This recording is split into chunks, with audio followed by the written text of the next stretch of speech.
আসুন আজকে আমরা এমন একটি জায়গায় যাব যেটি বাঁকুড়া শহর থেকে একটু দূরে একটি গ্রামে। সেখানের একটি পাড়ার নাম রামপাড়া। আর এই রামপাড়ার বয়স্ক থেকে শিশু সকল পুরুষের নাম রাম দিয়ে শুরু হয়। বহু পুরুষ ধরে এনারা কেন এনাদের নামের আগে রাম শব্দটি ব্যবহার করেন। প্রায় 300-400 বছর আগে এই রামপাড়াতে শ্রী রামচন্দ্রের পুজোর প্রচলন হয়। এর পিছনে কি কোনো অলৌকিক ঘটনা আছে? আমরা আজ তারই অনুসন্ধান করব এখানকার মানুষজনের সাথে কথা বলে।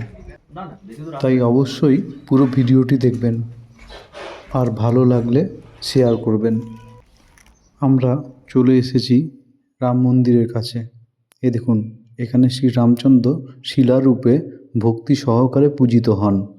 এবার আমরা আচুরি গ্রাম পঞ্চায়েতের পশ্চিম সানাবাঁধা গ্রামের রামপাড়ার কয়েকজন বাসিন্দার সাথে কথা বলে নেব।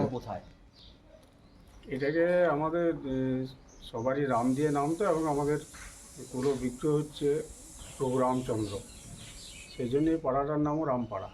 পাড়াটার নাম রামপাড়া। এই যে পিছনের মন্দিরটা আছে, এটাই কি আপনাদের রাম মন্দির? এটি আমাদের মন্দির, আচ্ছা। রাম মন্দির, এবং তার পাশে শিব মন্দির। কিরকম নাম রয়েছে আপনাদের এখানে? আমাদের এখানে ধরুন, আমার ঠাকুর দাদার নাম হচ্ছে রামবল্লভ মুখোপাধ্যায়। রামবল্লভ মুখোপাধ্যায়ের 8 ছেলে, তার 3 জন মারা গেছে। তাদের নাম হচ্ছে রামপ্রসাদ, রামসত্য, রামকালী, রামরতন, রামকান্ত। আপনার নাম? আমার নাম রামময় মুখোপাধ্যায়, আমি রামকালী মুখোপাধ্যায়ের সন্তান। এটা কি শুধু পুরুষদেরই নামটা করা? এটা শুধু পুরুষদেরই নাম হয়। আচ্ছা, তো এরকম রামের সঙ্গে যুক্ত নাম কতজনের রয়েছে আপনাদের এই পাড়ায়? আমাদের যতজন আছে তো। এই রামের প্রতি যে এই অগাধ এটা কোথা থেকে, এর উৎপত্তি কোথায়? উৎপত্তি আমাদের যেটা শোনা যায় আর কি, এটা বহু আগের, খুব প্রাচীন মন্দির তো। যতটুকু শোনা যায় যে সেই সময় নাকি পুত্র সন্তান আমাদের পূর্বপুরুষদের আমলে ছিল না। তখন তাদের যে গুরুদেব, তিনি বলেছিলেন যে তোমরা রামের বিগ্রহ প্রতিষ্ঠা করো, তাহলে তোমাদের সব পুত্র সন্তান হবে। তারপরে রামের বিগ্রহ প্রতিষ্ঠা করা হয়। সেটা প্রায় অন্তত 300 বছর 400 বছর তো হবেই মোটামুটি। তারপর সেই পুরুষানুক্রমে চলে আসছে। আমার নাম রামময় মুখোপাধ্যায়, আমার বাবার নাম রামকালী মুখোপাধ্যায়।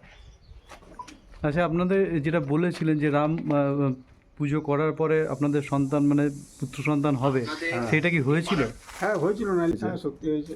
আচ্ছা, আমাদের রামচন্দ্র ছাড়া মানে আমরা কোনো কিছুতে কিছু করি না। আচ্ছা, মানে ওই ওনার যে বাণী, যেটা তোমরা রাম পুজো করো তাহলেই তোমাদের পুত্র সন্তান হবে, সেইটা আপনাদের অক্ষরে অক্ষরে মিলে গেছে একদম। এবং প্রভুর কৃপা আপনারা অনুভব করেছেন। অবশ্যই। আচ্ছা, যখনই আমাদের কোনো সমস্যা আমরা প্রভুকে এসে বলি, দেখা যায় সে সমস্যার সমাধান আমাদের সমাধান হয়।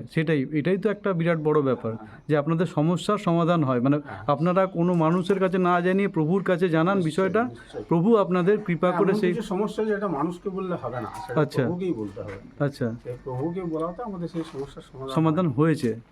আচ্ছা, তাই জন্য আপনারা আরও বিশ্বাসী হয়ে উঠেছেন। নিশ্চয়ই। আচ্ছা, ধন্যবাদ।